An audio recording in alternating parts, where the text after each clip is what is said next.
Jadi saya bersama istri ke sini dan kami telah sudah 5 tahun menjalani hubungan dan sampai saat ini belum dikaruniai anak.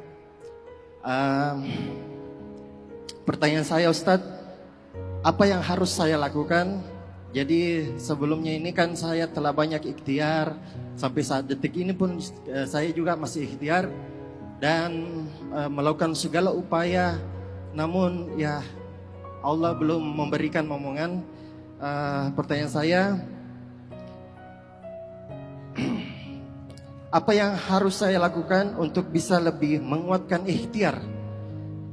Karena banyak sekali ya tekanan dari luar. Terkadang orang bertanya, sudah berapa anakmu? Belum pi.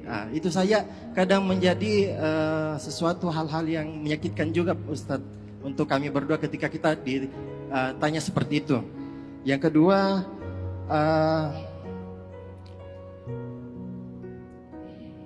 kiat apa saja, Ustadz, yang bisa disarankan kepada kami agar kami lakukan untuk ikhtiar selanjutnya? Dan yang ketiga, saya mohon didoakan Ustadz agar kami bisa diberikan momongan dalam waktu dekat. Jadi Bang Rizwan itu nggak sendiri dalam kasus ini, dalam ujian ini. Ada 2 hamba Allah yang sangat dicintai Allah, diuji dengan juga nggak punya anak selama 50 tahun pernikahan. 50 tahun pernikahan. Nabi Ibrahim nggak punya anak selama 50 tahun pernikahan. Jadi dari usia pernikahan sekitar 30 tahun sampai usia beliau 80 tahun belum punya anak. Nabi Zakaria juga kayak gitu, sampai usianya sekitar 80 tahun belum punya anak. Nanti Bang Rizwan coba baca pembukaan surat Maryam, itu kisah Nabi Zakaria minta anak tuh. Semoga itu bisa menjadi nasihat cerita yang baik buat Bang Rizwan dan istri. Pelajarannya di situ ternyata Nabi Zakaria walaupun 50 tahun berdoa, tapi doanya nggak pernah berubah. Jadi Allah tuh kadang-kadang ketika menunda sesuatu, salah satu alasannya Allah nggak pengen lihat apakah kita masih konsisten istiqomah meminta hal itu. Ada orang yang ketika setahun berdoa belum dikabulkan, dia berhenti berdoa karena menurut dia udah nggak dikabulkan. Sementara Nabi Zakaria 50 tahun berdoa sampai rambutnya memutih, tulangnya melemah. Kata beliau, walam akum bidu'aika rabbi syaqiyya. Belum pernah aku berputus asa meminta kepada engkau ya Allah. 50 tahun loh minta anak, dan itu bukan waktu yang sebentar. Tapi di tahun ke-50, di usia beliau 80-an tahun, baru kemudian Allah berfirman, ya Zakaria, inna nubasyiruka bi gulam ismuhu Yahya. Lam naj'al lahu min qablu samiyya. Wahai Zakaria, berbahagialah, kamu akan punya anak laki-laki. Kasih dia nama Yahya. Belum pernah ada anak seperti dia sebelumnya. Allah langsung yang ngasih nama, bukan Google. Kalau sekarang kan nyari nama di Google ya. Nama anak laki-laki estetik bahasa Spanyol. Nama anak perempuan estetik yang bermakna bunga dalam bahasa Sanskerta.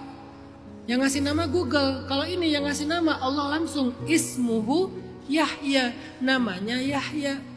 Makanya saya tuh punya anak semuanya nama tokoh. Saya menganut mazhab kalau ngasih nama anak itu nama tokoh, biar nggak ribet, dan itu bagus karena jadi doa. Makanya Bang Rizwan, saya percaya Bang Rizwan, satu kebaikan yang ditunda itu artinya istimewa. Insya Allah anak yang akan Allah berikan kepada pasangan Bang Rizwan dan istri adalah anak yang istimewa, insya Allah. Dan semoga nggak ditunda lebih lama, diberikan segera.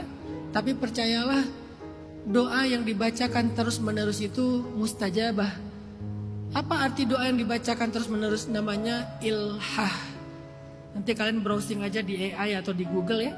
Apa rahasia keajaiban dari kata ilhah? I-L-H-A-H.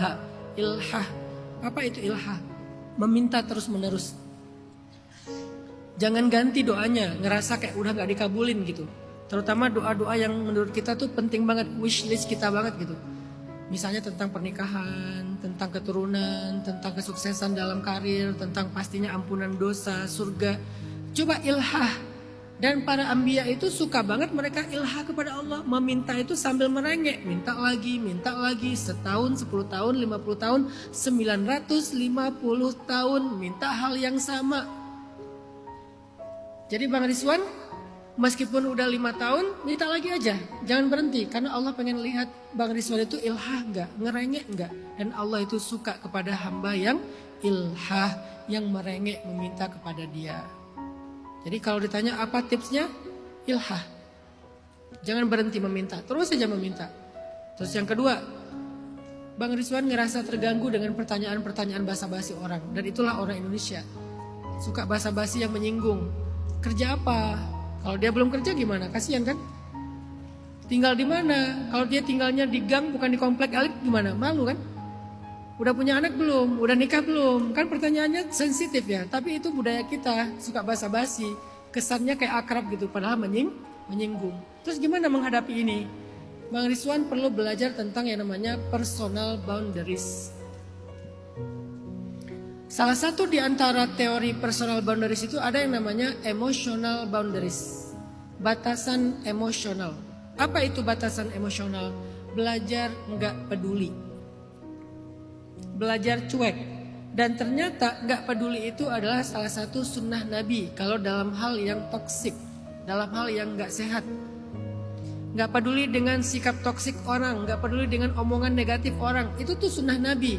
Apa dalilnya? Ketika Nabi pulang dari Taif, di Taif Nabi dibully, Nabi diperlakukan dengan buruk, diusir, dilempari batu dan seterusnya. Pulang dari Taif, Nabi itu berdoa kepada Allah. Nabi bilang gini, ya Allah, Engkau lihat bagaimana hari ini aku diperlakukan oleh mereka. Apapun itu ya Allah, selama Engkau tidak marah kepadaku, la ubali, aku tidak peduli. Mau diusir, mau dilempari batu sampai kening beliau berdarah, mau dicela, mau dicaci, mau dihina. Ya Allah, selama Engkau tidak marah kepadaku, fala ubali, kata Nabi, maka aku gak peduli. Ternyata gak peduli itu penting untuk kesehatan mental terhadap hal-hal yang negatif. Itu secara teori namanya emotional boundaries. Jadi gak semua komen orang itu kita perlu peduli.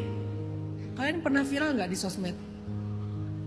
Saya sering, bahkan 6 bulan sekali sih.